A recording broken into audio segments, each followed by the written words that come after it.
As they walked out of Hummer Villa, Natasha, who'd put up a strong front earlier, suddenly felt her knees buckle under her. She almost fell flat on her face. Dustin quickly caught her and asked worriedly, "Are you okay? Do you feel sick?" "No. I'm just out of strength. My knees feel like jelly." She shook her head. She'd been on edge earlier. Now that she could relax, she felt weak. "Ms. Harmon, I'll carry you." Istrid stepped forward and volunteered to help her. "I don't want to inconvenience you when you're seriously injured," Natasha said. "I'm fine. These injuries mean nothing." Istrid patted her chest to show she was okay. "You're seriously injured if I say so." Natasha's tone suddenly became stern. She glared at Istrid. The realization dawned on Istrid when she glanced at Dustin. "Oh, yeah. I feel really dizzy. I'll do it."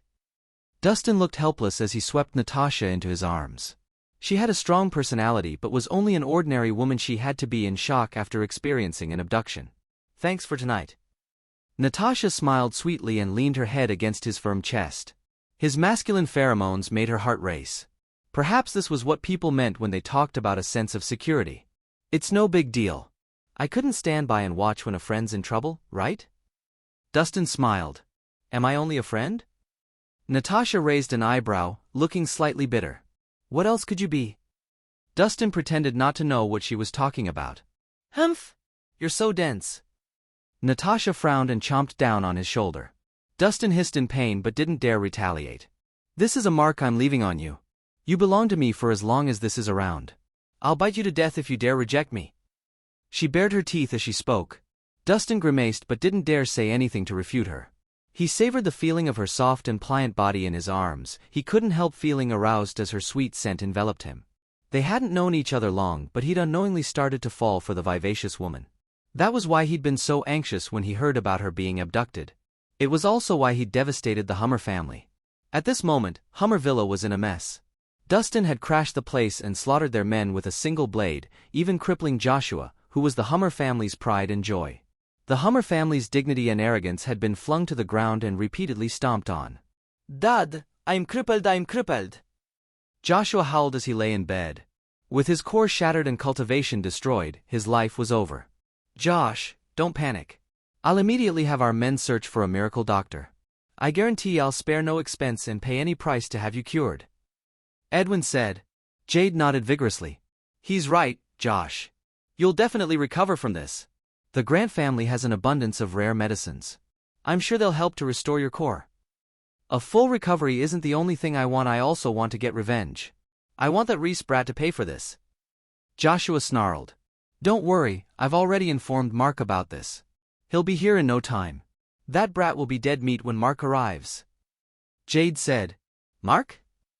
A trace of hope flashed in Joshua's eyes at this. No matter how powerful that brat is, he's no match for Mark. Joshua had only achieved divinity a few days ago. He'd yet to fully adapt to this change, and his foundation had been shaky. That was why he could only manifest 50 to 60% of his abilities. Marcus Kent, on the other hand, had already achieved divinity 3 years ago and had even ranked among the heavenly immortals. He was more than enough to deal with Dustin. Killing him swiftly would be letting him off easy. "I say we go after everyone related to him so that he can see what it's like to be public enemy number 1. Tina spat. "You're right. Issue an order for everyone to focus on catching Dustin and his posse. Whoever brings me his head on a platter will receive a reward of $1 billion. Edwin commanded. With that, everyone in the Hummer family got to work. As the word spread, everyone was raring to go, especially when they heard about the reward. At Park Place, Jessica paced the living room, looking worried. Ruth also fidgeted restlessly, obviously anxious. Quentin was the only one who looked unruffled. In truth, he'd been delighted by the news of Natasha's abduction. If anything were to happen to her, there was a high chance of him taking over the company.